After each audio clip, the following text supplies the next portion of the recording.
Oke, jumpa lagi di pertemuan kali ini kita akan membahas mengenai persepsi ya pada desain grafis. Ya. Jadi apa itu persepsi? Persepsi dalam bahasa Inggris perception ya. Dia artinya apa? Artinya itu menerima atau mengambil ya. Jadi maksudnya apa? Menerima atau mengambil ya. Itu bagaimana kita bisa memberikan makna atas sebuah informasi ya, terhadap stimulus. Nah, ada seorang penulis ya namanya Sumanto ya, tahun 2014 dalam bukunya Psikologi Umum ya, mendefinisikan stimulus diperoleh dari respon terhadap objek peristiwa. Nah, jadi maksudnya bagaimana? Jadi ada objek peristiwa atau kalau dalam artian di gambar di desain grafis ada sebuah gambar. Nah, kemudian ini ada orang. Nah, ada orang. Orang ini melihat gambar ini. Apa persepsi yang timbul? Apa informasi yang dapat diambil? Ya, itulah makna dari stimulus itu. Ya, jadi bagaimana orang ini bisa melihat ya, arti dari sebuah gambar itu. Ya, itu persepsi. Kemudian kunci utama persepsi ada di dalam komunikasi visual. Kalau dalam desain grafis ya. Nah, di dalam komunikasi visual itu menggabungkan beberapa komponen. Ya. Di sini ada di komunikasi visual ada istilah baru nih, gestalt.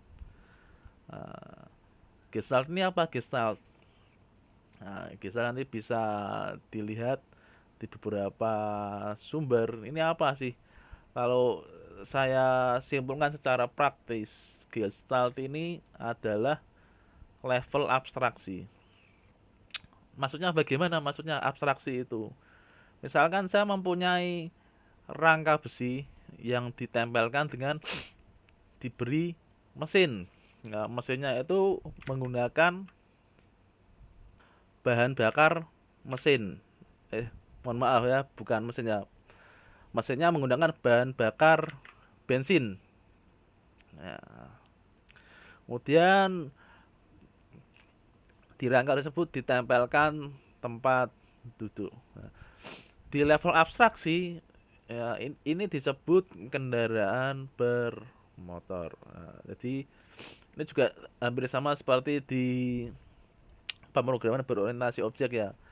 Seberapapun ruwetnya pemrograman komponen dari program, kita melihatnya di level abstraksi itu apa sih?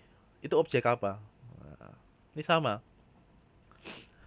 Misalkan contoh lagi, saya mempunyai papan ketik, papan ketik ya, yang di dalamnya juga sudah ada monitor, ya, monitor bisa dihidupkan ya, dan saya gunakan untuk bermain internet, terhubung ke internet, browsing-browsing. Apakah alat itu? Inilah yang dinamakan laptop. Nah, level abstraksinya laptop ya, itu ya maksudnya gestalt ya, gestalt.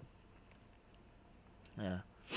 Jadi dalam membuat desain grafis, tadi sudah berbicara menggabungkan beberapa komponen. Komponennya apa?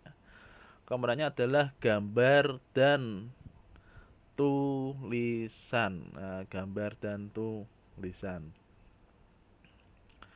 Oke, jadi itu ya kunci utama persepsi ada di dalam gambar dan tulisan yang terangkum dalam istilah yang namanya komunikasi visual. Maka dari itu seringkali kita dengar bahwa melihat gambar ya, di gambar itu ada 1000 persepsi. Nah, tergantung bagaimana kita mengarahkannya ke persepsi yang mana.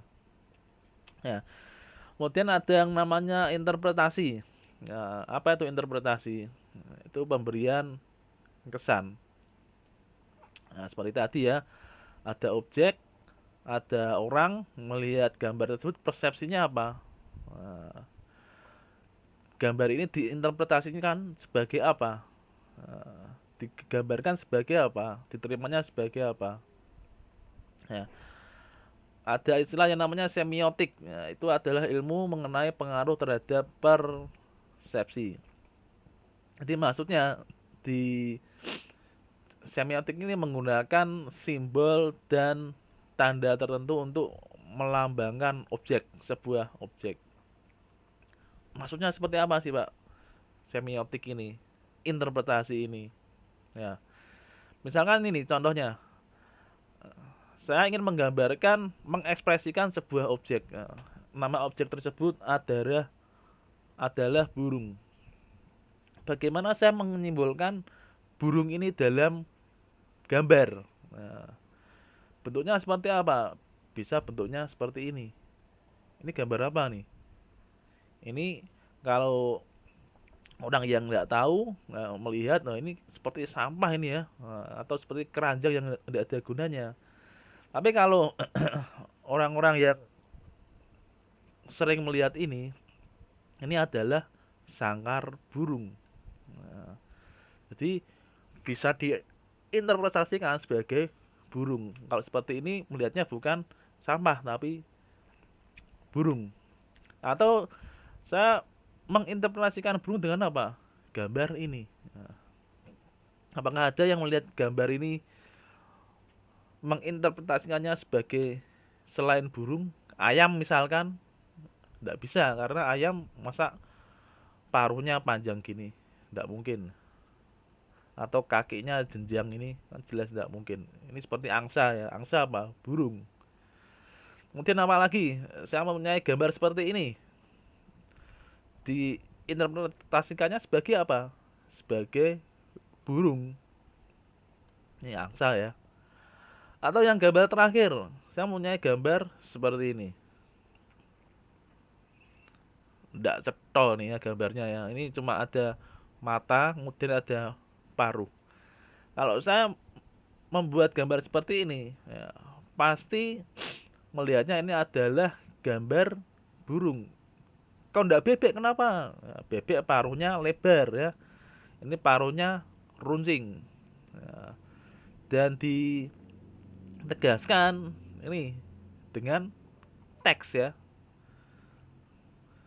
simbol dan tanda. Ditegaskan dengan tulisan. Tulisannya apa?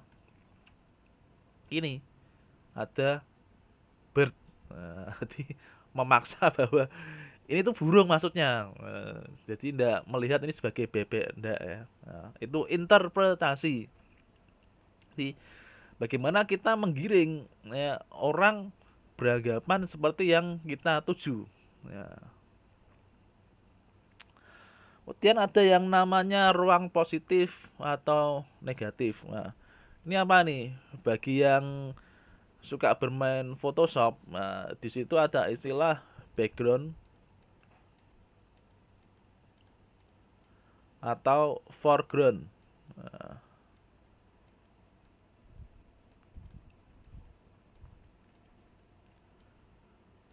apa itu? Ya ini maksudnya sama. Maksudnya seperti ini, ruang positif atau negatif, atau figur atau ground. Atau lebih gampangnya lagi dipahami, yang mana background, yang mana objek di atasnya. Ya, jadi gampangannya dalam objek dua dimensi model flat ini ya. Ini misalkan saya mau menggambar pohon, ya, menggambar pohon, ya, menggambar pohon, ya, ya, menggambar pohon, tapi di depannya ada mobil, ya, maka gampangannya, ya, jadi letak mobilnya di depan pohon. Jadi kalau digambarkan backgroundnya adalah pohon dulu, nah, pohon dulu. kemudian ditempelkan ya di atasnya foregroundnya mobil, di depannya nah, mobil. Ini sama, ruang positif negatif, maksudnya sama ya, figur atau ground. Nah, jadi ini bagaimana kita mengetahui cara kerja mata ataupun otak dalam pemberian makna ya. Contohnya gini, kita bisa mengatakan bahwa itu mobil, itu pohon, nah, itu mobil, kalau dan tampak jelas itu mobil jika di sekelilingnya adalah bukan mobil. Nah, ya. Jadi jangan kita mau memberi makna bahwa itu mobil tapi di sekeliling gambar itu banyak mobil. Maka kurang jelas nanti. Kita ingin memberi makna itu mobil, maka buat di sekelilingnya adalah objek selain mobil. Nah, contohnya seperti ini. Nah, ruang positif negatif. Ya, ini karya dari David McLemon ya. Dia memainkan ruang positif negatif ini dan juga pengulangan bentuk. Positif negatifnya gimana nih? Nah, ini kalau dilihat, ini saya bagi ya menjadi dua gini ya. Ini bagian A, ini bagian B. Nah, bagian A, kira-kira yang menjadi background warna putih atau hitam ini? Ya, yang jadi background warna putih atau hitam. Nah, sedangkan yang bagian B, yang menjadi background warna putih atau warna hitam. Nah, ya. Jadi ini menimbulkan efek positif, negatif ya dan berulang ya. Jadi bisa saja orang melihat yang A ini backgroundnya itu hitam, warna atasnya putih. Sedangkan yang B backgroundnya itu putih, atasnya itu hitam. Pengulangannya yang mana? Ini pinter nih. Dia mau menggambarkan penyanyi ya, mungkin ya, menggambarkan penyanyi. Ini mulutnya dibikin bulat. Nah, bulat ini kalau di musik not ukuran berapa nih ya? Yang tahu bisa ngasih tahu ya. Nilainya berapa nih? Satu atau seperempat. Nah, sedangkan ketika dia kan dilihat berarti sedang melongo. Bisa Jawanya melongo ya. Ini sedang mulutnya terbuka. Ketika terbuka mengeluarkan nada. Nah, nadanya nilainya berapa nih? Seperempat ya. Nah, atau yang tahu bisa komen lah. Nah, jadi itu efek pengulangan. Nah, kemudian contoh lagi yang kedua. Nah, ini karya dari Bruce Edward.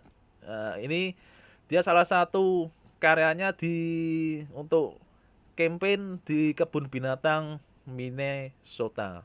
Nah, ini gambar apa sih? Ya ini tidak tahu ya. Mungkin sedang ingin menunjukkan bahwa kebun binatang itu penting atau gimana. Saya tidak tahu. Nah, tapi yang jelas dia menggambarkan tulisan serangga bugs dari kumpulan serangga ya. Gila nih ya. Kalau dilihat menjijikkan tapi ini karya seni ya, bugs ya. Tulisan dapat dibaca karena apa? Karena warnanya putih ya. Tulisannya putih di atas background, bukan background lagi tapi background, maksudnya backgroundnya berwarna hitam, background. Nah, ini kira-kira gini. Nah, kemudian ada di ruang positif negatif atau foreground background ini dibagi menjadi beberapa kategori ya. Ada yang kategori stabil, reversible dan ambiguous. Nah, ini maksudnya apa nih ya kategori ini? Yuk kita lihat saja ke contohnya. Ya. Yang pertama kategori yang stabil, stable. Nah, ini ilustrasinya gambarnya ruang dimensinya seimbang ya antara objek objek foreground dan backgroundnya. Nah, contohnya gimana? Seperti gambar ini. Nah, ini kan seimbang ini ya. Nah, seimbang bukan dalam artian bentuknya sama seperti ini, enggak. Komposisinya hampir sama ya. Nah, seimbang yang warna hitam dan warna yang putih. Kemudian yang berikutnya reversible. Nah, reversible bedanya kalau yang tadi kan seimbang nih. Nah, stable. Kalau yang ini reversible, seperti berlawanan arah. Berlawanannya mana? Ini. Nah, ini ke arah sini, yang satunya ke arah sini. Reversible dibalik. Dibalik. Nah, contohnya mana? Nih, gambar ini. Ya. Ini kan gambar W atau M. Nah, W atau M. Nah, kemudian ya, dibuat perulangan ya sehingga menimbulkan ruang positif dan negatif yang sama-sama menarik. Kemudian yang terakhir nih ya ambigus. Ambigus nih seperti ini. Ini gambar apa nih? Ini kalau kita perhatikan ini adalah gambar hewan. Nah, ini adalah gambar hewan ya. Ini gambar apa nih? Ini gambar penguin yang memegang ikan. Nah, atau ikannya udah dimakan digambarkan ini. Nah, sedangkan ini gambar apa nih? Ini seperti gambar paus ya ini ya.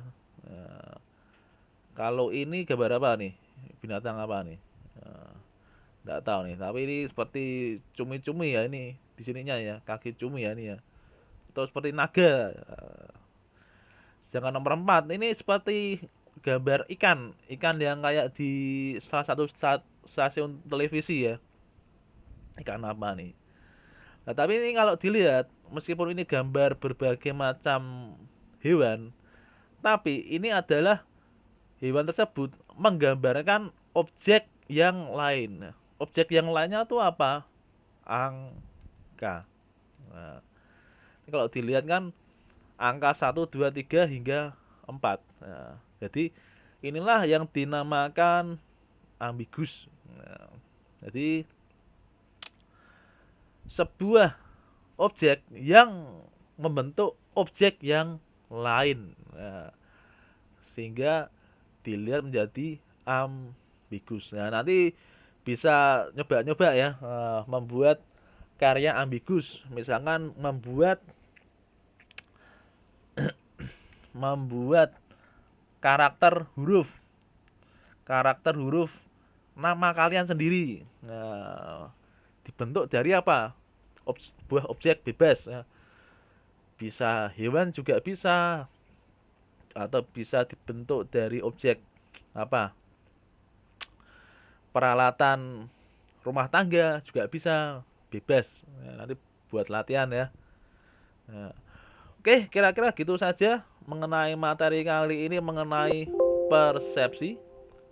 Ya, jadi dalam sebuah gambar bagaimana kita membuat persepsi terhadap gambar tersebut ya. Bagaimana kita mempengaruhi menuangkan ide, gagasan dalam sebuah gambar. Nah, supaya yang persepsi yang kita tuangkan dalam gambar itu ditangkap oleh orang itu juga sama seperti maksud kita ya. Oke, gitu saja kurang lebihnya. Mohon maaf dan jangan lupa untuk happy coding.